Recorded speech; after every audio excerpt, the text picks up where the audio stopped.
সাহাবায়ে কেরাম বলে, বেলাল একটু আজান দাও। বেলাল বলে, না না, হতে পারে না, আমি বেলাল আজান দেব, আমার পরে আল্লাহর নবী ইমামতি করার জন্য আসবে না, এমন আজান আমি দিতে পারবো না। সবাই বলে কাহারও কথা বেলাল শুনতে রাজি না। এমনি থাকায় দেখে দুইজন যুবক বালক তার দুই হাতের মধ্যে ধরে টান দিয়ে বলে, ওরে বেলাল, বহুদিন হয়ে গেল তোমার সাথে আর দেখা হয় না। ওরে বেলাল, আমাদের জন্য আমরা তোমার কাছে একটা দরখাস্ত পেশ করবার চাই, একটু আজান দাও, নবীর যুগের আজান শুনতে চাই। বেলাল বলে, না না, হতে পারে না, আজান দেব না, আমি আজান দিতে পারবো না। এবার দুইটা যুবক ডাক দিয়ে বলে, রে বেলাল, আমরা কে চিনুনি?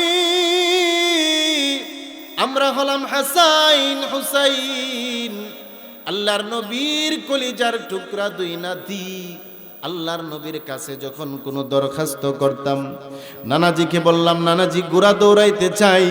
আল্লাহর নবী বলে, ঘোড়া দেব কোত্থেকে? নিজে ঘোড়া হইছে, আল্লাহর নবীর পিঠে সোয়ার হইয়া আমাদেরকে ঘোড়া দৌড়ানোর শখ মিটাইছে। নানাজির কাছে যখন আমরা কোনো দরখাস্ত করেছি, নানাজি আমাদেরকে ফেরত দেয় নাই। আমরা হাসাইন হুসাইন বলবার চাই, একটাবার আজান দাও।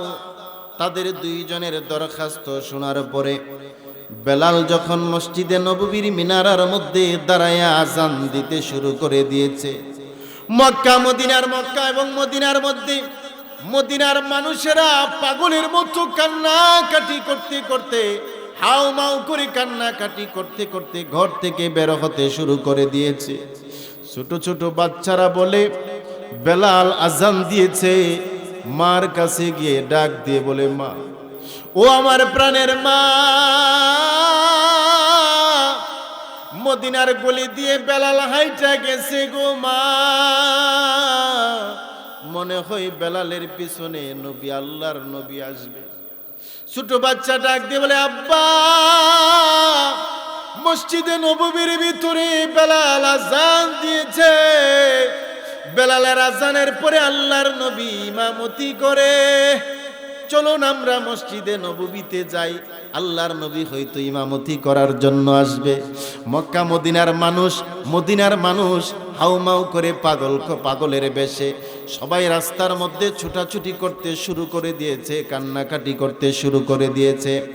বেলাল চোখের পানি ছেড়ে দিয়ে কান্দে আর বলে, রে হাসান হুসাইন, আমি আজান দেওয়ার কোনো কথা ছিল না, আমি আজান দিতাম না, শুধু আল্লাহর নবীর দুইজন নাতি কলিজার টুকরা হাসান হুসাইন, তোমাদের অনুরোধে আমি যদি আজান না দেই, হতে পারে আমার নবী আবার আমার প্রতি রাগ গুসা আসতে পারে, আমার প্রতি অসন্তুষ্ট হইয়া যদি ডাক দিয়ে বলে, রে বেলাল, যে হাসান হুসাইনের কোনো দরখাস্ত আমি আল্লাহর নবী বাদ দেই নাই, আমি তাদের সমস্ত দরখাস্ত মঞ্জুর করেছি। আমার নাতি দুইজন চেয়েছে আজান দেওয়ার জন্য, আমার প্রতি নারাজ হয়ে যায়, এই জন্য আজান দিয়েছি। তবে আমি এই মদিনায় থাকব না, মদিনা ছেড়ে আমাকে আবার দামেস্কে চলে যেতে হবে। আমি আপনাদের সম্মুখে কোরআনে কারিমের আয়াতনের দিক থেকে সূরাতুল জাসিয়ার 15 নং আয়াতে কারিমা তেলাওয়াত করেছি। এই আয়াতকে সামনে রেখেই এবং আপনাদের সম্মুখে একটা বিষয় উপস্থাপন করা হয়েছে, উভয়ের সমন্বয়ে আমি আপনাদের সম্মুখে কিছু আলোচনা করব।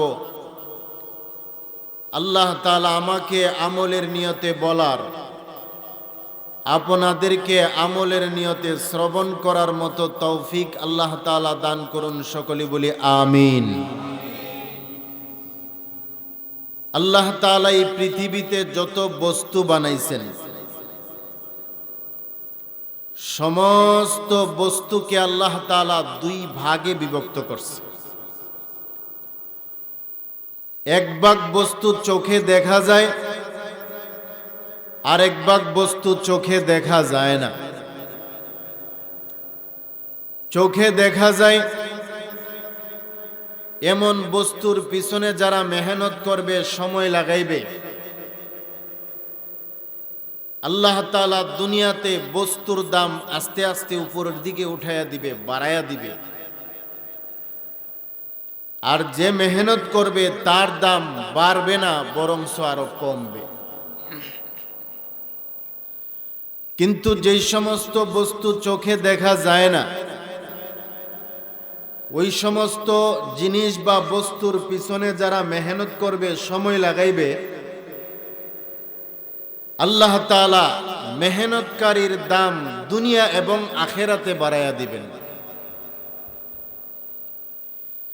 চোখে দেখা যায় এমন বস্তুর মধ্যে একটা বস্তুর নাম হলো চামড়া। দেখছেন নি আপনারা? সারা বছর না দেখলে অন্তত কুরবানির ঈদের দিন দেখা হয়। একটু হানা বলেন। চামড়ার দাম এখন খুব বেশি নাকি? নাই, ওই ফানিত বেলে ফেলাই দেয়। কিন্তু এই সস্তা অল্প দামের জিনিসটাকে আপনি কিনছেন, ইডারে গসায়া মাজিয়া তার পিছনে সময় লাগায়া এক হাত চামড়া দিয়ে এক জোড়া জুতা বানাইলো। ঢাকার শহরে ঈদের মার্কেটে এক জোড়া জুতার দাম 10 থেকে 12,000 টাকা পর্যন্ত বিক্রি হয়। এই চামড়ার পিছনে সময় লাগানোর কারণে চামড়ার দাম কমছে না বাড়ছে? কিন্তু যে মেহনত করলো সে তো চামড়ার মুসি রয়ে গেল। জোরে কন্যা ঠিক কিনা? ঠিক এরকম আপনাদের এলাকায় সস্তা গাতা জায়গা আছে, দুবাজাইল ফানি আসার আগে ওই জায়গা ফানির তলে জায়গা, আপনি জায়গা কিনছেন, বালি ভরাট কইরা বিটা বাড়ি বানাইছেন, বিল্ডিং তুলছেন, জায়গার দাম এখন কমছে না বাড়ছে? কিন্তু আপনি তো কৃষকই রয়ে গেলেন, আপনার দাম বাড়ছে নি? কিয়ামত পর্যন্ত কোনদিন আপনি পরিকল্পনা মন্ত্রী হওয়ার বা কৃষি মন্ত্রী হওয়ার সম্ভাবনা আসেনি? ইট বালু সিমেন্ট রড এগুলার পিছনে মেহনত করে বড় বড় বিল্ডিং বানায়, ঘর বানায়, বাড়ি বানায়। গুলশান বনানীতে এক একটা বিল্ডিং 2 কোটি 3 কোটি টাকা পর্যন্ত বিক্রি হয়। ইট বালু সিমেন্টের পিছনে মেহনত করার কারণে তার দাম কমছে না বাড়ছে? কিন্তু যে মেহনত করলো সে তো রাজমিস্ত্রি রয়ে গেল। জোরে কন্যা ঠিক কিনা? ঠিক এরকম এই পৃথিবীতে যত বস্তু চোখে দেখা যায়, সমস্ত বস্তুর পিছনে যারা মেহনত করবে, সময় লাগাইবে, বস্তুর দাম বাড়তে বাড়তে বাড়তে বাড়তে পেঁয়াজ তেলের উপরে উঠব। আর যে মেহনত করব এর দাম কমতে কমতে কমতে কমতে কমতে কমতে পেঁয়াজ আর তেলের নিচে নামব। কারণ তেলের দাম আছে, পেঁয়াজের দাম আছে, বর্তমানে মানুষের দাম নাই। জোরে কন ঠিক কিনা? জোরে কন না? মহিলারা দেখবেন একটা পেঁয়াজ কাটতে গেলে ইতস্ত বোধ করে যে এটা ফুরাটা কাটুম কি কাটুম না, ফুরাটা লাগবো কি লাগবো না।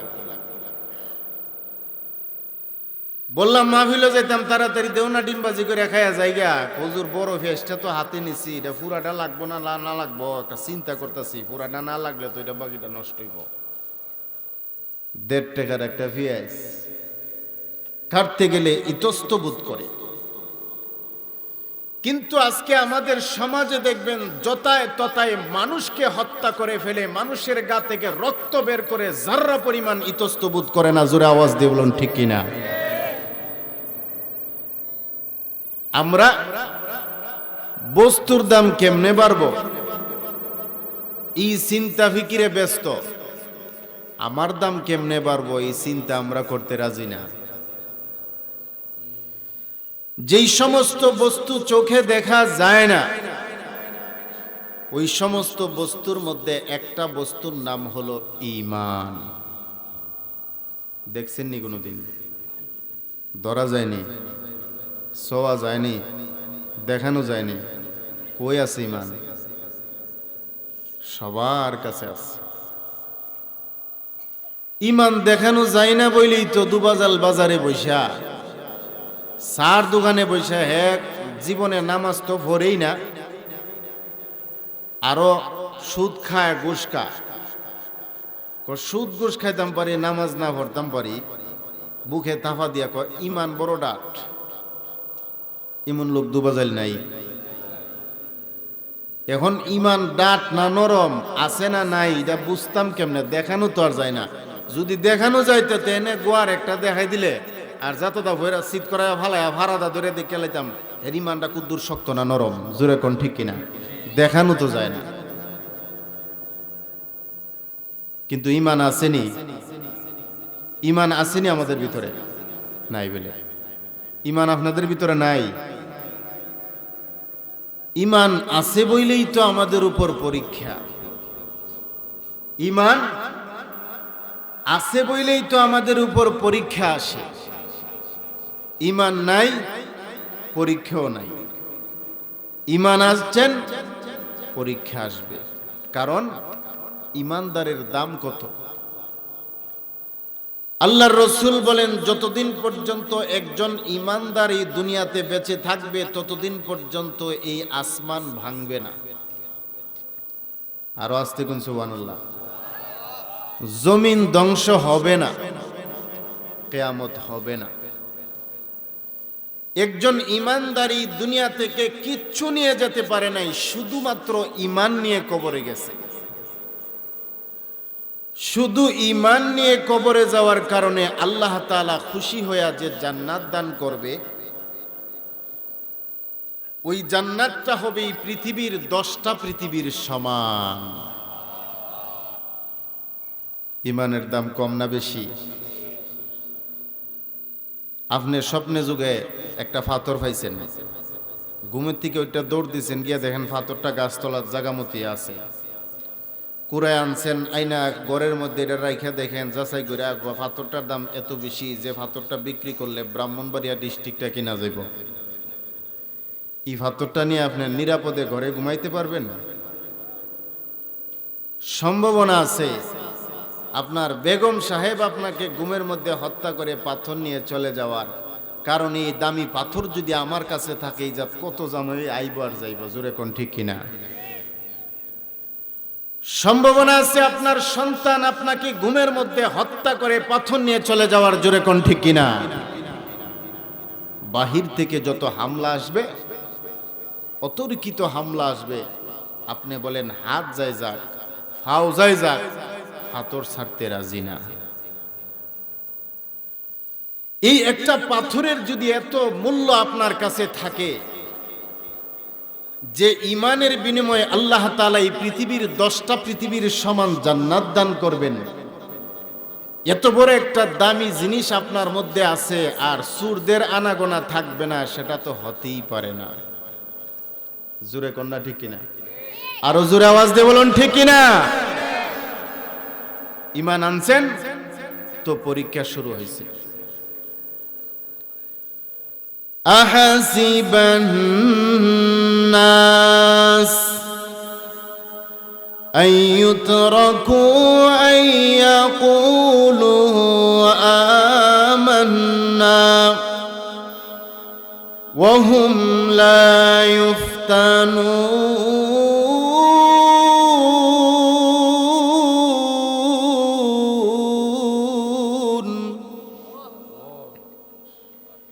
ঈমানের উপর কেন পরীক্ষা হবে?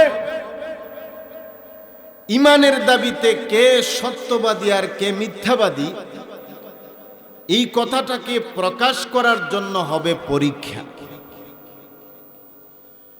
ওয়ালাকাদ ফাতান্নাল্লাযীনা মিন ক্বাবলিহিম فَلَيَعْلَمَنَّ اللَّهُ الَّذِينَ صَدَقُوا وَلَيَعْلَمَنَّ الكاذبين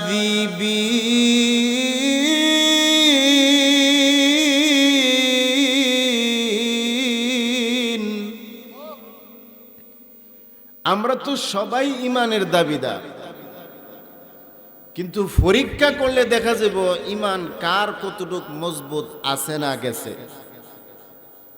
আমরা দেখবেন বাজার থেকে যদি একটা মাটির ফাইতলা কিনে আনি শীতের দিনের ফিডা খাবে লেগে, এই ফাইতলাটা হাতে নিয়ে দেখে, এটা বাজায়া দেখে এটার আওয়াজটা কিটা। যদি আওয়াজটা করা হয় তাহলে ফাইতলা ঠিক আছে, যদি আওয়াজটা ফেটটার ধরছে সন্দেহ লাগতেছে। এখন এটা সূর্যের দিকে দৌড়া দেখে এটার মধ্যে কোনো ছিদ্র আসেনি, কথা বুঝিনি আপনারা? কোনো ছিদ্র ভাইল না, ছিদ্র তো নাই, কিন্তু আওয়াজটা তো সন্দেহ লাগে। ইডারে দুবাজাইল নদীর মধ্যে নিয়ে পানি সুবাদা ধরে কোন দিক দানি পানি লিক করে। 1.5 টাকার একটা ফাইতলা কিনতে গিয়া থাফায়া পানি সুবায়া আল্লাহ তাআলা শুধুমাত্র ঈমানের কারণে যে জান্নাত দান করবেন তা হবে এই পৃথিবীর 10টা পৃথিবীর সমান, পরীক্ষা ছাড়া হতেই পারে না। আমাদের উপর কি পরীক্ষা আসছে, আর সাহাবায়ে কেরামের উপর কি পরিমাণ পরীক্ষা আসছিল। তাদের ঈমানের মজবুতি, ঈমানের পাওয়ার কি পরিমাণ ছিল। উহুদের ময়দানে আল্লাহর নবী, বিশ্ব নবী রাহমাতুল লিল আলামিন যুদ্ধ করতে করতে নবীজি এক পাহাড়ের কাছে দাঁড়িয়ে আছে। পাহাড়ের চিপায় আল্লাহর নবীর সাহাবী হযরত আবু তালহা রাদিয়াল্লাহু তাআলা আনহু ডাক দিয়ে বলে, ও আল্লাহর হাবিব, আপনি যে স্থানে দাঁড়িয়ে আছেন ওই জায়গাটা বেশি নিরাপদ নয়। আপনার জামা কাপড়টাকেও কাফেররা চিহ্নিত করে ফেলেছে। আপনার ওই জামা কাপড়টাকে দেখে তারা বারবার তীর বর্ষা নিক্ষেপ করতেছে। অতএব আপনার কাছে আমার একটা দরখাস্ত গো আল্লাহর নবী, আপনার জামা কাপড়টা খুলে যদি আমাকে দিয়ে দেন, আর আমি আবু তালহার জামা কাপড়টা যদি আপনি পরে নেন, কাফেররা আমাকে মুহাম্মদ মনে করে যদি টুকরা টুকরা করে ফেলে, আমার দিলের ভিতরে বিন্দু মাত্র কোনো কষ্ট থাকবে না, বরঞ্চ এটাই প্রশান্তি থাকবে, আমার জীবনের বিনিময় হলো আল্লাহর নবী বেঁচে গিয়েছে। আল্লাহর নবী, বিশ্ব নবী রাহমাতুল লিল আলামিন জামা কাপড়টাকে পরিবর্তন করে নিলেন। এবার আবু তালহা ডাক দিয়ে বলে, ওগো আল্লাহর নবী, আপনি যে জায়গার মধ্যে দাঁড়িয়ে আছেন ওই জায়গাটা বেশি নিরাপদ নয়, স্থানটা বেশি নিরাপদ নয়। আপনাকে দেখে বারবার কাফেররা তীর বর্ষা নিক্ষেপ করতেছে। আমি আবু তালহার জীবন থাকতে, আমি বেঁচে থাকতে, আপনার পাশে দণ্ডায়মান থাকতে, আমার দেহে এক বিন্দু রক্ত থাকতে, আপনার গায়ে যদি একটা পাথর এসে লেগে যায়, আল্লাহর কসম কঠিন হাসরের ময়দানে আশিকে রসুল বলে মুখ দেখাতে পারবো না। আবু তালহা ডাক দিয়ে বলি, ইয়া রাসূলুল্লাহ, ইয়া হাবিবাল্লাহ, আল্লাহর নবী গো, আপনি যদি একটু কষ্ট করে ওই পাথরের উপরে উঠে একটু আড়ালে চলে যান, কাফেররা আপনাকে আঘাত করতে আর সাহস পাবে না, আঘাত করতে পারবে না, তারা আপনাকে লাগাল পাবে না। আল্লাহর নবী ডাক দিয়ে বলে, রে আবু তালহা, উহুদের ময়দানে যুদ্ধ করতে করতে করতে করতে আমার শরীরটা এমন ভাবে দুর্বল হয়ে গেছে, আমার শরীরটা এমন ভাবে নিস্তেজ হয়ে গেছে, আমি এমন দুর্বল হয়ে গেছি। ওই যে উঁচু পাহাড়ের উপর, উঁচু পাথরের উপর উঠতে গেলে একটা সিঁড়ির প্রয়োজন, একটা কিছুর প্রয়োজন। এই পাহাড়ের ভিতরে সিঁড়ি পাবো কোথায়? এই পাহাড়ের ভিতর আমি যে দুর্বল হয়েছি, এখানে উঠবো আমি কিভাবে? এই কথা বলার সাথে সাথে আল্লাহর নবীর সাহাবী আবু তালহা রাদিয়াল্লাহু তাআলা আনহু দৌড় দিয়া যাইয়া আল্লাহর নবীর কাছে গিয়ে বলে, ইয়া রাসূলুল্লাহ, ইয়া হাবিবাল্লাহ, আল্লাহর নবী গো, এই উহুদের ময়দানে, এই পাহাড়ের ভিতরে, পাহাড়ের গিরিপথে আপনার জন্য আমি তেমন কোনো কিছু করতে পারলাম না। এই নেন, আমি আবু তালহা আপনার জন্য সিঁড়ি হয়ে গেলাম, আমি স্থানে উপর হয়ে শুয়ে পড়লাম। আপনি বিশ্বনবী রাহমাতুল লিল আলামিন, আমার পিঠের মধ্যে পা রেখে আপনি উপরে চলে যান।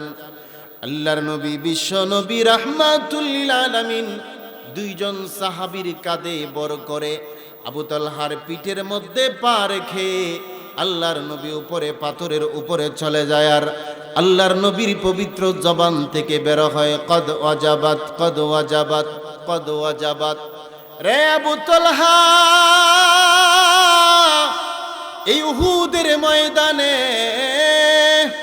আমি বিশ্বনবীর জন্য যে পিঠটাকে সিঁড়ি বানায়া দিলা, আল্লাহর কসম, ওই পিঠের জন্য আল্লাহর তৈরি জাহান্নামের আগুন হারাম হইয়া আল্লাহর তৈরি জান্নাত তোমার জন্য ওয়াজিব হয়ে গেল, ওয়াজিব হয়ে গেল, ওয়াজিব হয়ে গেল।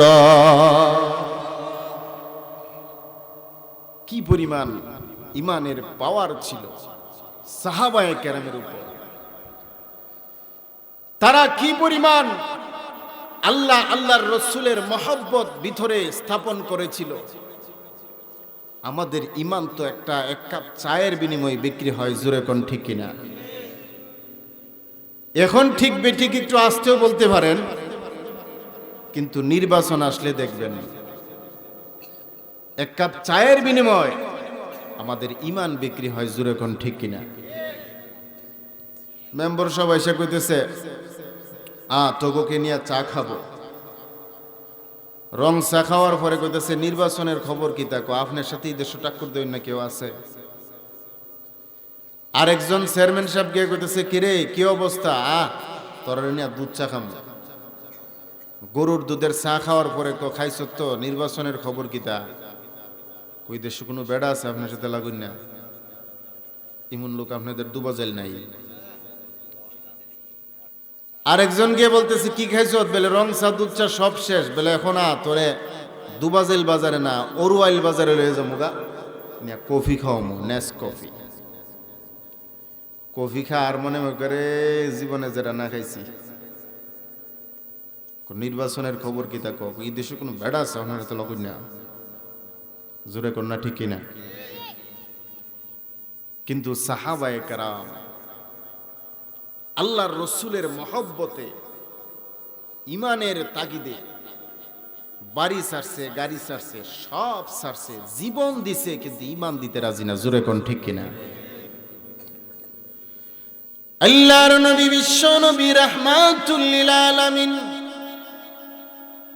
নবীজি যখন ইন্তেকাল করলেন, নবীজি যখন এই দুনিয়ার জমিন থেকে বিদায় হয়ে গেল, আল্লাহর নবীর এক আশেক সাহাবী, যার নাম ছিল কৃতদাস গোলাম হাফসি, গোলাম কৃতদাস কালো বেটা বেলালে হাফসি রাদিয়াল্লাহু তাআলা আনহু। আল্লাহর নবী দুনিয়াতে নাই, বেলাল ঘোষণা দিয়ে চোখের পানি ছেড়ে দিয়ে কান্দে আর ডেকে ডেকে বলে, দুনিয়ার মানুষ, যে মদিনার রাস্তা দিয়ে আমি বেলাল আগে গেছি, আমার পিছনে পিছনে আল্লাহর নবী রাস্তা দিয়ে আসছে। আমি বেলাল যেই রাস্তা দিয়ে হেঁটেছি, আমার পিছনে দ্বিতীয় ব্যক্তিটা ছিল আল্লাহর নবী। কারণ আমি বেলাল রাস্তার মধ্যে হাঁটতাম, আর রাস্তার মধ্যে কেউ কাঠা অথবা কোনো ধরনের অস্ত্র গেঁথে রেখেছে, লাগলে আমার পায়ে লাগুক, আমার পা ছিদ্র হয়ে যাক, আমার কলিজা ছিদ্র হয়ে যাক, কিন্তু আল্লাহর নবীর পায়ের মধ্যে একটা কাঠা বিন্দুক আমি বেলাল কোনোদিন চাই নাই। আল্লাহর নবী যখন দুনিয়া থেকে বিদায় হয়ে গেল, বেলালে হাবশি চোখের পানি ছেড়ে দিয়ে কান্দে আর বলে, রে মদিনার মানুষেরা, আমি বেলাল মদিনায় আর থাকতে পারবো না। যেই শহরের অলিগলি দিয়ে হাঁটলে আমার পিছনে আল্লাহর নবী হাঁটতো, ওই মদিনার গলিতে আমি হাঁটবো, আমার নবী আমার পরে আসবে না। আমি বেলাল আযান দিলে যে মসজিদে নববীর ভিতরে আল্লাহর নবী ইমাম হবে, নামাজ আদায় করবে, আমি বেলাল আযান দেব, আল্লাহর নবী ইমামতি করবে না, অন্য কেউ ইমামতি করবে। আমি বেলাল বরদাস্ত করতে পারবো না। বেলাল মক্কা মদিনা ছেড়ে অনেক দূরে দামেস্কে চলে গেছে। দামেস্কে আল্লাহর নবীর বিরহ বেদনা ভারাক্রান্ত মন নিয়ে বেলাল শুধু আল্লাহর নবীর মহব্বতে কান্দে, চোখের পানি ছেড়ে দিয়ে কান্দে।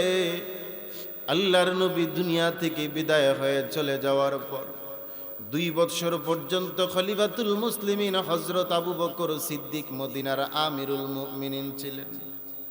আমিরুল মুমিনিন আবু বকর আল্লাহর নবীর বিরহ বেদনায় চোখের পানি ছেড়ে কাঁদতে কাঁদতে আল্লাহর নবীর সাহাবী আবু বকর সিদ্দিকের গালের মধ্যে একটা নালি হয়ে গিয়েছিল, চোখ থেকে শুধু সব সময় জর্জর করে পানি পড়তো। আহারে নবী নাই, নবী নাই, আহা নবী নাই। খলিফাতুল মুসলিমিন হযরত উমর নবী নাই বলে যে হা করে চিৎকার দিত। আবু বকর উমর বলে, আমার কলিজা পুড়ে গেছে, আমার কলিজা পুরা গন্ধ আমার নাকের মধ্যে লাগতো নবীর বিরহের কান্না। উপরে যে সামিয়ানা ছিল, সামিয়ানার মধ্যে দাগ পড়ে গিয়েছিল, আহ নবী নাই। বেলাল ওই দামেশকে আল্লাহর নবীর বিরহ বেদনা নিয়ে চোখের পানি ছেড়ে দিয়ে কান্দে। একদিন 2 দিন নয়, কিতাবের মধ্যে লিখেছে প্রায় 6 মাস হয়ে গেছে। একদিন বেলাল ঘুমের মধ্যে স্বপ্নে দেখে আল্লাহর নবী তাকে ডাক দিয়ে বলতেছে, ওরে বেলাল, কি এমন অভিমান করলি রে বেলাল? 6টা মাস হয়ে গেছে আমি নবীর রওজার পারে দাঁড়াইয়া, সমস্ত সাহাবায়ে কেরাম আমাকে সালাম দেয়, সমস্ত সাহাবায়ে কেরাম আমাকে সালাম দেয়, কিন্তু আমি লক্ষ্য করে দেখলাম আমার বেলালের আওয়াজ তো আমি পাইতেছি না। আমার বেলাল কোথায় গেল? কি এমন নিমক হারামি করবি রে বেলাল? 6টা মাস হয়ে গেল তুই আমার রোজার পাশে এসে দাঁড়াস না, তোর কি এমন হয়ে গেল? কেমনি রে বেলাল আমাকে ভুলে এত দূরে পড়ে আছিস, ব্যাপার কি? আল্লাহর নবীর সাহাবী বেলাল স্বপ্ন ঘুম থেকে জাগ্রত হইয়া বেলাল কান্নাকাটি করতে করতে, চিৎকার করতে করতে ওই দামেস্কে থেকে অনেক দূরের পথ দৌড়াইতে দৌড়াইতে পাগল বেশে মদিনায় আসলো। আল্লাহর নবীর রওজার কিনারায় দাঁড়াইয়া বেলাল তখন ডাক দিয়ে বলে, ইয়া রাসূলুল্লাহ, আসসালাতু আসসালামু আলাইকা ইয়া রাসূলুল্লাহ, আসসালাতু আসসালামু আলাইকা ইয়া হাবিবাল্লাহ। ওগো আল্লাহর নবী গো, আমি বেলাল আপনাকে ভুলি নাই, আমি বেলাল আপনাকে ভুলবো কেমনে? আমি বেলাল তো আপনাকে ভুলার কথা নয়। ইমানের মহব্বত, আল্লাহর নবীর মহব্বত আমি বেলালের ভিতরে এমন ভাবে ছিল, আমি বেলাল এমন ভাবে ইমানকে গ্রহণ করেছি, আমি এখন আল্লাহর নবীকে ভুলে যাব, এটা হতে পারে না। ওগো আল্লাহর নবী,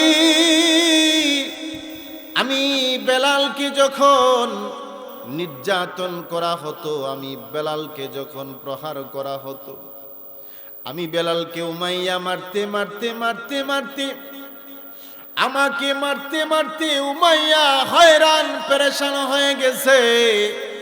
উমাইয়া বলে আমি আর পারতেছি না, এখন চাবুকটা আরেকজনের হাতে দিয়ে সে আমাকে মারে, আর উমাইয়া সে বিশ্রাম নেয়, সে একটু রেস্ট নেয়। কিন্তু তারা একের পর এক আমার উপর হায়নার মতো আমাকে আমার উপর চওড়া হয়ে প্রহার করেছে। এরা মারতে মারতে হয়রান হয়ে গেলে তারা রেস্ট নিয়েছে, কিন্তু আমি বেলালকে একটু সুযোগ দেয় নাই, একটু বিশ্রাম দেয় নাই। বেলাল বলে ঠিক আছে আবু বকর, আমি আগামী কাল থেকে আর জোরে আওয়াজ করে বলবো না, আমি আজকে থেকে আস্তে আস্তে আওয়াজ। তাকায়া দেখে বেলালকে তারা প্রহার করে, আর বেলাল সমস্ত শরীরের শক্তি একত্র করে জোরে আওয়াজ দিয়ে চিৎকার দিয়ে বলে আল্লাহু আহাদ। আবু বকর ডাক দিয়ে বলে রে বেলাল, তোমাকে না আমি নসিহত করেছিলাম এত জোরে আমার মওলাকে ডাকার প্রয়োজন নাই, আস্তে করে ডাকলেই তো আমার আল্লাহ শুনে, এত জোরে ডাক দিলে তখন তাদের রাগ গুসা বেড়ে যায়, তোমার উপর তারা আরো বেশি করে নির্যাতন করে, অতএব আমি বলবো আবার তোমাকে বলবার চাই, আস্তে করে বলবা, এত জোরে বলবা না। বেলাল বলে ঠিক আছে আবু বকর, আগামীকাল থেকে আর এত জোরে বলবো না, আস্তে করেই বলবো। যখন আবার তৃতীয় দিন আবু বকর সিদ্দিক ওই রাস্তা দিয়ে হেঁটে চলে যায়, তাকায়া দেখে বেলালকে তারা নির্যাতন করতেছে। বেলাল আবার বরাবরের মতোই জোরে জোরে আওয়াজ করে আল্লাহু আহাদ, আল্লাহু আহাদ বলতেছে।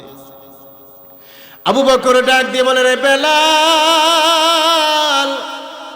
পরপর 3 দিন তোমাকে আমি নসিহত করলাম, পরামর্শ দিলাম, তুমি বলবা ঠিক আছে, তুমি বলো ঠিক আছে, আমি এত জোরে আর বলবো না, কিন্তু আমি চলে গেলে তুমি আবার ঠিকই জোরে জোরে আওয়াজ করে বলো রে বেলাল, তোমাকে আমি কি বলি তুমি ওয়াদা রাখো ঠিক আছে, কিন্তু আবার কেন ওয়াদা খেলাপ করে। এবার বেলাল ডাক দিয়ে বলল আল্লাহর নবীর সাহাবী আবু বকর সিদ্দিক, আপনি তো মুরব্বী, আপনি আল্লাহর নবীর বন্ধু, আল্লাহর নবীর সাদিক, আল্লাহর নবীর জীবনের বাল্যকালের সাথী, আপনি আমার মুরব্বী, আপনার কথা আমি অমান্য করতে পারি না, এজন্য আমি আপনাকে বলি হ্যাঁ ঠিক আছে, আমি আস্তে করে কালিমা বলবো, আমি আস্তে করে আল্লাহু আহাদ বলবো, কিন্তু আপনি চলে গেলে আমি আর এই কথার উপর কন্ট্রোল করতে পারি না, থাকতে পারি না। কারণ হলো আমি যখন আমাকে যখন তারা নির্যাতন করে প্রহার করে, আমাকে যখন মরুভূমির উত্তপ্ত বালুর মধ্যে তারা শোয়া দেয়, আমার উপর যখন তারা নির্যাতন করতে শুরু করে দেয়, আমি বেলাল যখন জোরে জোরে চিৎকার দিয়ে আল্লাহু আহাদ বলি, আল্লাহর কসম তাদের এই কঠিন আযাব, কঠিন প্রহার, কঠিন নির্যাতন আমি বেলাল আর বুঝতে পারি না। ও আল্লাহর নবী, আমি বেলাল আপনাকে বলি নাই, আপনি দুনিয়া থেকে বিদায় হয়ে যাওয়ার পর আমি মদিনায় থাকব, আমি মসজিদে নববীতে আজান দেব, আমার আজানের পরে আপনি এসে নামাজ পড়াইতেন, ইমামতি করতেন। আমি বেলাল আজান দিলে আল্লাহর নবী আসবে না, এমন আজান আমি বেলাল আর দিতে পারবো না, এই জন্য অনেক দূরে চলে গেছি। বেলাল কান্নাকাটি করতে করতে চোখের পানি ছেড়তে ছাড়তে যখন আবার চলে যায়, সমস্ত সাহাবায়ে কেরাম তাকে বেলালকে ধরে বলতেছে ওরে বেলাল, এতদিন কোথায় ছিলে, আল্লাহর নবী নাই, তুমি বেলালকেও খুঁজে পায় না, তুমি কোথায় চলে গেছো, তোমার কোনো খোঁজ খবর আমরা পাই না। ওরে বেলাল, তুমি যেহেতু মদিনায় আবার আসছো, আমরা সকলে মিলে তোমার কাছে অনুরোধ করবার চাই, তুমি একটা বার নবীর যুগের আজান দাও। বেলালের আজানের পাওয়ার এত বেশি ছিল, এত বেশি ছিল, পূর্ব দিকে 41 কিলোমিটার, পশ্চিম দিকে 41 কিলোমিটার, এইভাবে উত্তর দিকে, দক্ষিণ দিকে, উপরের দিকে আল্লাহর আরশ পর্যন্ত বেলালের আজানের আওয়াজ পৌঁছতো। সাহাবায়ে কেরাম বলে, বেলাল একটু আজান দাও। বেলাল বলে, না না, হতে পারে না, আমি বেলাল আজান দেব, আমার পরে আল্লাহর নবী ইমামতি করার জন্য আসবে না, এমন আজান আমি দিতে পারবো না। সবাই বলে কাহারও কথা বেলাল শুনতে রাজি না। এমনি তাকায়া দেখে দুইজন যুবক বালক তার দুই হাতের মধ্যে ধরে টান দিয়ে বলে, ওরে বেলাল, বহুদিন হয়ে গেল তোমার সাথে আর দেখা হয় না। ওরে বেলাল, আমাদের জন্য, আমরা তোমার কাছে একটা দরখাস্ত পেশ করবার চাই, একটু আজান দাও, নবীর যুগের আজান শুনতে চাই। বেলাল বলে, না না, হতে পারে না, আজান দেব না, আমি আজান দিতে পারবো না। এবার দুইটা যুবক ডাক দিয়ে বলে, রে বেলাল, আমরা কে চিনুনি? আমরা হলাম হাসাইন হুসাইন, আল্লাহর নবীর কলিজার টুকরা দুই নাতি। আল্লাহর নবীর কাছে যখন কোনো দরখাস্ত করতাম, নানাজিকে বললাম, নানাজি ঘোড়া দৌড়াইতে চাই। আল্লাহর নবী বলে, ঘোড়া দেব কোত্থেকে? নিজে ঘোড়া হইছে, আল্লাহর নবীর পিঠে সোয়ার হইয়া আমাদেরকে ঘোড়া দৌড়ানোর শখ মিটাইছে। নানাজির কাছে যখন আমরা কোনো দরখাস্ত করেছি, নানাজি আমাদেরকে ফেরত দেয় নাই। আমরা হাসাইন হুসাইন বলবার চাই, একটাবার আজান দাও। তাদের দুইজনের দরখাস্ত শোনার পরে বেলাল যখন মসজিদে নববীর মিনারার মধ্যে দাঁড়ায়া আজান দিতে শুরু করে দিয়েছে, মক্কা এবং মদিনার মধ্যে মদিনার মানুষেরা পাগলের মতো কান্নাকাটি করতে করতে, হাউ মাউ করে কান্নাকাটি করতে করতে ঘর থেকে বের হতে শুরু করে দিয়েছে। ছোট ছোট বাচ্চারা বলে, বেলাল আজান দিয়েছে। মার কাছে গিয়ে ডাক দিয়ে বলে, মা, ও আমার প্রাণের মা, মদিনার গলি দিয়ে বেলাল হাইটা গেছে গো মা, মনে হয় বেলালের পিছনে নবী, আল্লাহর নবী আসবে। ছোট বাচ্চা ডাক দিয়ে বলে, আব্বা, মসজিদে নববীর ভিতরে বেলাল আজান দিয়েছে, বেলালের আজানের পরে আল্লাহর নবী ইমামতি করে, চলুন আমরা মসজিদে নববীতে যাই, আল্লাহর নবী হয়তো ইমামতি করার জন্য আসবে। মক্কা মদিনার মানুষ হাউমাউ করে পাগলের বেশে সবাই রাস্তার মধ্যে ছুটাছুটি করতে শুরু করে দিয়েছে, কান্নাকাটি করতে শুরু করে দিয়েছে।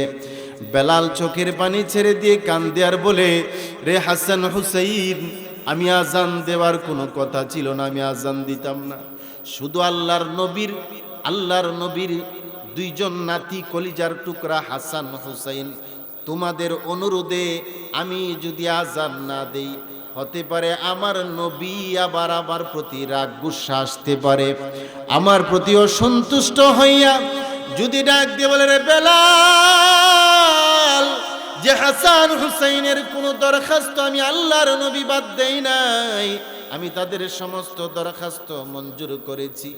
আমার নাতি দুইজন চেয়েছে আজান দেওয়ার জন্য, আমার প্রতি নারাজ হয়ে যায়, এই জন্য আজান দিয়েছি। তবে আমি এই মদিনায় থাকবো না, মদিনা ছেড়ে আমাকে আবার দামেস্কে চলে যেতে হবে, কারণ আমার পরে এই রাস্তা দিয়ে এই দেশে নবী নাই, আমি বেলাল থাকতে পারবো না।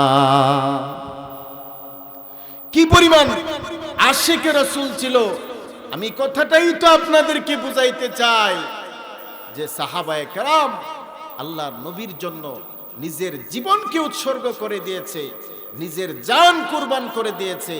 বেলাল বলে, বাকি জীবন যুদ্ধ করতে করতে আল্লাহর রাহে কুরবান হয়ে যাব, মদিনায় আর এই থাকা সম্ভব না, যে শহরে আল্লাহর নবী নাই ওই শহরে আমি বেলাল থাকতে পারবো না। জোরে কোন সুবহানাল্লাহ। কি পরিমাণ ইমানের পাওয়ার ছিল সাহাবায়ে কেরামের।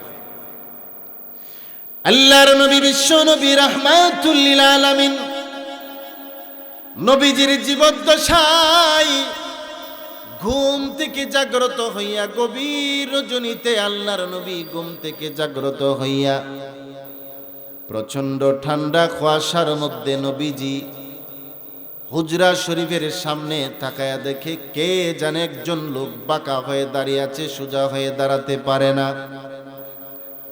সামান্য মাত্র এক টুকরা কাপড় দিয়ে কোন রকম লজ্জা শরমের জায়গাটা ঢেকে দাঁড়িয়ে আছে।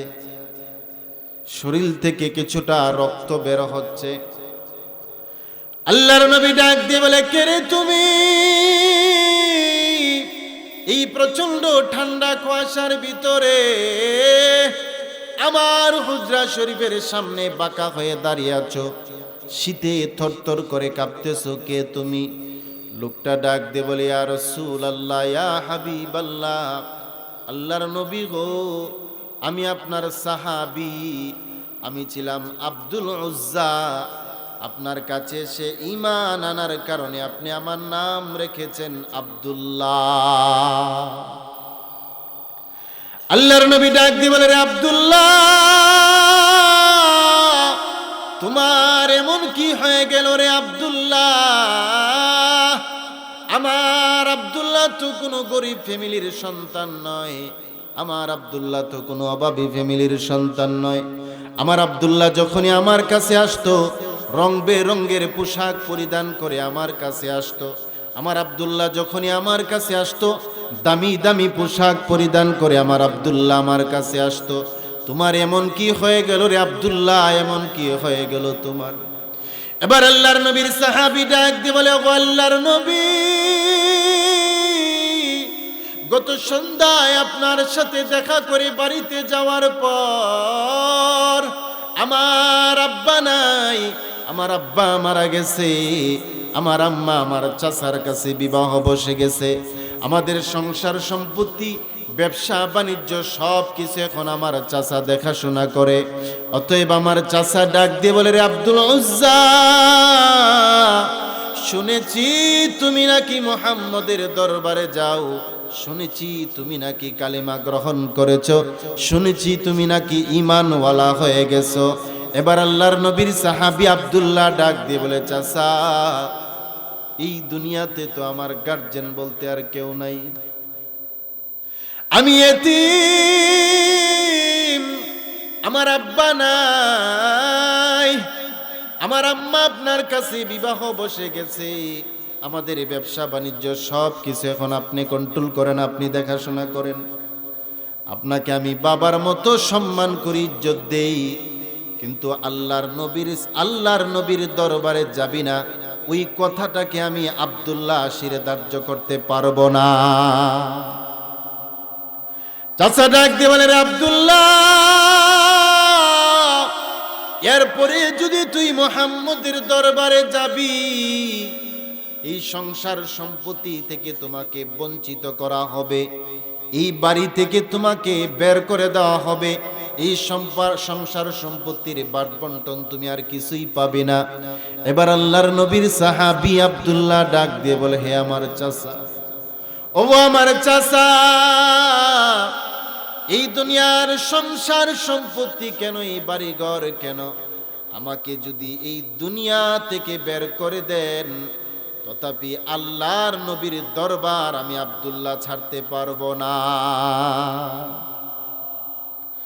এবার চাচা তাকে নির্যাতন করেছে, প্রহার করেছে, মেরে রক্তাক্ত করে দিয়েছে।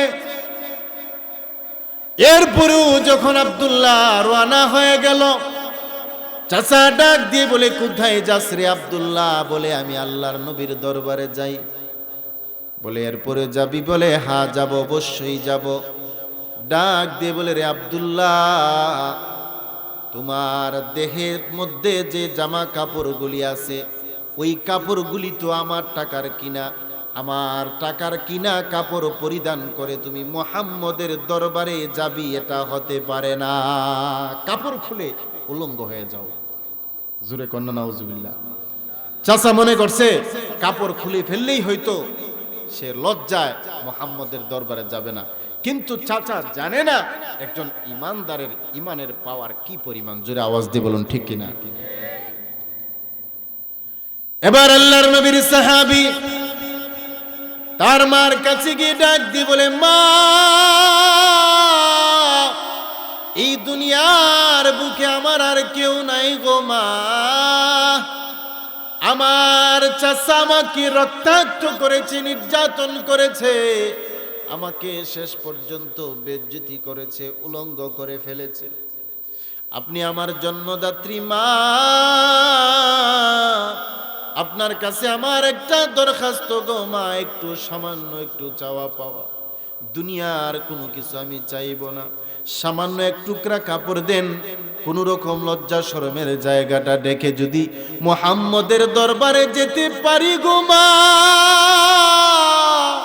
আল্লাহর নবীর চেহারা দেখার সাথে সাথে আল্লাহর কসম, আমি আব্দুল্লাহর মনের মধ্যে বিন্দু মাত্র কোনো কষ্ট থাকবে না। আল্লাহর নবীর চেহারা মুবারক দেখার সাথে সাথে আমার অন্তরে কোনো বিন্দু মাত্র কষ্ট থাকবে না। আল্লাহর নবী ডাক দিয়ে বলে, রে আব্দুল্লাহ, এবার বলো তুমি যে কাজ করেছো, তোমার এই ঘটনা শুনে আমি আজকে সন্তুষ্ট হয়ে গেলাম। আমি আল্লাহর নবীর ব্যবহৃত চাদর মুবারক থেকে 2টা চাদর আমি তুমি আব্দুল্লাহর জন্য ওয়াকফ করে দিয়ে দিলাম। দুনিয়ার সাধারণ কাপড় হারাইছে, কিন্তু পাইছে কার কাপড়? আল্লাহর নবীর ব্যবহৃত চাদর। যে চাদরের কথা খাদিজাতুল কুবরা মৃত্যু শয্যায় ডাক দিয়ে বলে, ওগো আল্লাহর নবী স্বামী আমার, আমি খাদিজাতুল কুবরা যদি মারা যাই গো, আমার বড় ভয় হয়, কবরে নিয়ে আমাকে চাপ দেয়। যেই খাদিজাতুল কুবরাকে দুনিয়াতে থাকা অবস্থায় আল্লাহ তাআলা, মহান আল্লাহ সালাম জানাইছে, জুরে কন্যা সুবহানাল্লাহ। এই খাদিজাতুল কুবরা মৃত্যুর সময় আল্লাহর নবীর দরবারে চোখের পানি ছেড়ে দিয়ে কান্দে, আর ডেকে ডেকে বলে, ওগো আল্লাহর নবী, আমি খাদিজাতুল কুবরা মারা যাওয়ার পর আপনার কাছে আমার কিছু দরখাস্ত থাকবে। 1 নাম্বার হলো, আমি খাদিজার ইন্তেকালের পর আপনি আল্লাহর নবী নিজে আমাকে গোসল করাইবেন, জোরে কোন সুবহানাল্লাহ। আপনি নিজে ইমামতি করে আমি খাদিজার জানাজা নামাজ পড়াবেন, জোরে কোন সুবহানাল্লাহ। আর শুধু তাই নয়, আমি আপনি নিজে নামবেন, আর কাফন পরানোর সময় মুবারকের বরকতে কবর যেন আমি খাদিজাকে চাপ দিতে সাহস পায় না। কি পরিমাণ ঈমান ছিল সাহাবায়ে কেরামের, জোরে কন্না সুবহানাল্লাহ। এবার আল্লাহর নবী ডাক দিয়ে বলেন, আব্দুল্লাহ, আর কি চাও বলো, এই মুহূর্তে তুমি যা চাইবে আল্লাহ তাআলা কবুল করবেন, এতে কোনো সন্দেহ নাই। আমাকে আপনাকে আপনাদের কথা বাদ দিলাম, যদি আমাকে বাংলাদেশের প্রধানমন্ত্রী, আমার বাপ চাচা যদি আমাকে বাড়ি থেকে বের করে দিত, আর প্রধানমন্ত্রীর কাছে গেলে যদি প্রধানমন্ত্রী বলে, ঠিক আছে তোমাকে গ্রাম থেকে তাড়াইয়া দিছে, তো কি আছে, কি হয়েছে, আমি তো আছি, জোরে কন্যা ঠিক কিনা? তো এখন তুমি কি চাও বলো। আপনাদের কথা বাদ দিলাম, অন্তত আমি হইলে কইতাম, আমারে গুলশান বনানীতে একটা বাড়ি দেন। প্রধানমন্ত্রী পারবনি, দেওয়ার ক্ষমতা আসেনি, নাই বেলে। আল্লাহর রাসূল বলে, তুমি কি চাও বলো, তুমি যা চাইবে আল্লাহ কবুল করবেন, আল্লাহর দেওয়ার ক্ষমতা আসেনি। এই সময় যদি চাইতো বলে, আমার একটা ল্যান্ড ক্রুজার পারাডো একটা গাড়ি দেন, প্রাডো গাড়িটা আমার বাপসা ছেড়ে দেখাই দিয়াই বলে, গ্রামের বাড়ি থেকে সাধারণ জমি জামা থেকে আমারে বঞ্চিত করছো, যে গাড়ি আমারে দিছে এই গাড়ি একটা বেচলে তোমার এই গ্রামটা কিনন যাইবা, জোরে কন্যা ঠিক কিনা? আল্লাহর নবীর সাহাবী আব্দুল্লাহ তখন ডাক দিয়ে বলো, আল্লাহর নবী, এই মুহূর্তে আপনি আমার জন্য দোয়া করে দেন, মহান আল্লাহ রব্বুল আলামিন যেন আমি আব্দুল্লাহকে শহীদি মওত দান করে। আল্লাহর নবী দোয়া করে দিলেন, ওগো আল্লাহর, ওগো আমার হাবিব আল্লাহ, ওগো আমার আল্লাহ, ওগো আমার মালিক আল্লাহ, আপনি আমার আব্দুল্লাহর জন্য এই পৃথিবীর সমস্ত কাফেরদের সমস্ত তরবারিগুলোকে আমার আব্দুল্লাহর জন্য হারাম ঘোষণা করিয়া দেন। এবার আল্লাহর নবীর সাহাবী ডাক দিয়ে বলে, ইয়া রাসূলুল্লাহ, নবী গো, আমি চাইলাম কি আর আপনি দিলেন কি? আল্লাহর নবী ডাক দিয়ে বলে, রে আব্দুল্লাহ, আল্লাহ যদি চায় তোমাকে শহীদি মওত দান করবেন, তাহলে অবশ্যই আল্লাহ তাআলা তোমাকে শহীদি মর্যাদা দিতে পারেন। যুদ্ধে শরীক হলেন, যুদ্ধ করার জন্য যখন আল্লাহর নবীর সাহাবায়ে কেরাম রওনা হয়ে গেল, সাথে আব্দুল্লাহও ছিল, কিন্তু কোনো কারণবশত যুদ্ধ হয় নাই, বাড়িতে ফিরে চলে আসবে। এমত অবস্থায় রাস্তার মধ্যে এমন প্রচণ্ড জ্বর তাপ আব্দুল্লাহর শরীরের মধ্যে আসছে। আব্দুল্লাহ রাস্তার মধ্যে ইন্তেকাল করেছে। আল্লাহর নবী সাহাবায়ে কেরামদেরকে নিয়ে বসে বসে তালিম করতেছেন। আল্লাহর নবীর কাছে খবর আসলো, আপনার আব্দুল্লাহ ইন্তেকাল করেছে, মারা গেছে। সংবাদ পাওয়ার সাথে সাথে আল্লাহর নবী সাথে সাথে মজলিস থেকে উঠে দিলেন দৌড়। সাহাবায়ে কেরাম পিছন দিক দিয়ে আল্লাহর নবীর পিছনে দৌড়াইতে শুরু করে দিয়েছে। কিছু দূর যাওয়ার পরে তাকায়া দেখে আল্লাহর নবী সুজা পা মুবারক, সমস্ত পা মুবারক জমিনের মধ্যে ফেলে হাঁটার মতো হাঁটতেছেন না, তিনি উকি দিয়ে দিয়ে হাঁটতেছেন। পিছন দিক থেকে সাহাবায়ে কেরাম জিজ্ঞেস করার সাহস পায় না। খলিফাতুল মুসলিমিন হযরত উমর ডাক দিয়ে বলে, ও আল্লাহর নবী, আপনার সমস্ত পা মুবারক জমিনের মধ্যে ফেলে হাঁটতেছেন না, কারণ কি? আপনার পায়ে কোনো ব্যথা পেয়েছেন নাকি? আপনার পায়ে কোনো আঘাত পেয়েছেন নাকি? নাকি জমিনের মধ্যে জায়গার তো অভাব নাই, কিন্তু মনে হচ্ছে আপনি যেন খালি পাইতেছেন না, ব্যাপার কি? আল্লাহর নবী ডাক দিয়ে বলে, রে উমর,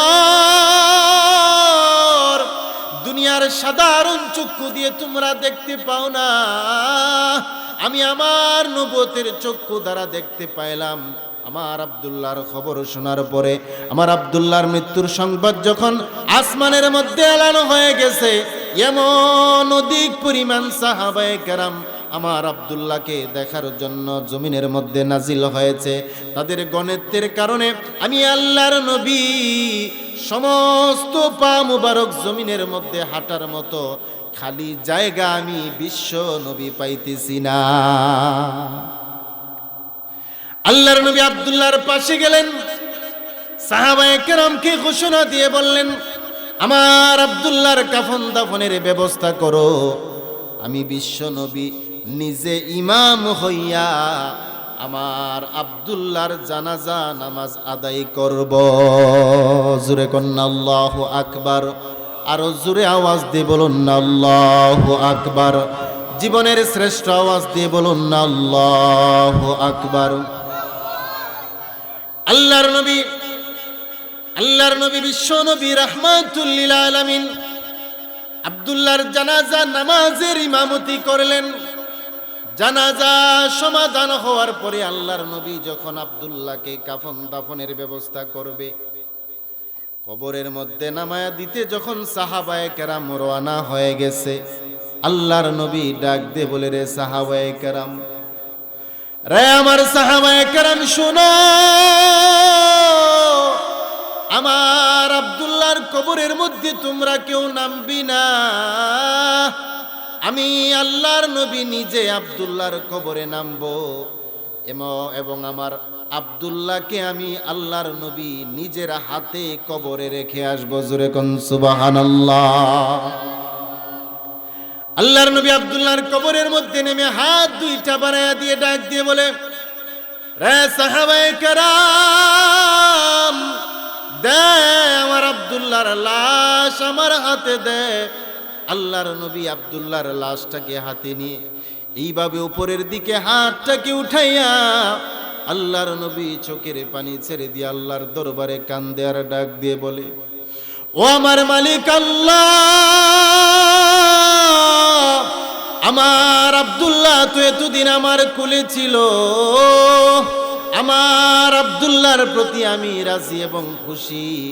আমার আব্দুল্লাহকে আমার হাত থেকে আপনি আল্লাহ রব্বুল আলামিনের কুদরতি কুলে সুপর্দ করতে চাই আর ঘোষণা দিবার চাই, ওগো আমার মালিক আল্লাহ, আমার আব্দুল্লাহর প্রতি আমি বিশ্ব নবী রাজি এবং খুশি। আপনি আহকামুল হাকিমিন আল্লাহ রব্বুল আলামিন আমার আব্দুল্লাহর প্রতি রাজি এবং খুশি হয়ে যান। জোরে কোন সুবহানাল্লাহ। এই ঘটনা দেখে সাহাবায়ে কেরাম জমিনের মধ্যে গইরে গইরে কান্দে। হযরত আবু বকর কান্দে, ওমর কান্দে, হায় রে আব্দুল্লাহ, তোমার কপাল কত ভালো রে আব্দুল্লাহ। ওমর কান্দে, রে আব্দুল্লাহ, ওই লাশটা যদি তোমার না হইয়া আমি উমরের হয়তো কপাল কত ভালো ছিল। আলী কান্দে, ওই লাশটা যদি তোমার না হইয়া আমি আলীর হয়তো জীবন কত ভালো ছিল। সাহাবায়ে কেরাম জমিনের মধ্যে গইরে গইরে কান্দে, ওই লাশটা যদি তাদের না হইয়া আব্দুল্লাহর না হইয়া আজকে আমার আপনার হতো। নবীর ইমামতিতে জানাজা, নবীর সন্তুষ্টিতে কবরে রাখা কেন হলো রে ভাই, কেন হলো? ঈমান মজবুত হওয়ার কারণে হলো। জুড়ে বলুন ঠিক কিনা? অনেক লম্বা আলোচনা। আল্লাহ পাক আমাকে আপনাকে সকলকে যা কিছু আলোচনা করেছি এ থেকে শিক্ষা গ্রহণ করে আমল করার তৌফিক দান করুন। সকলে বলে আমিন। ওয়া আখিরি দাওয়ানা আনিল হামদুলিল্লাহি রাব্বিল আলামিন।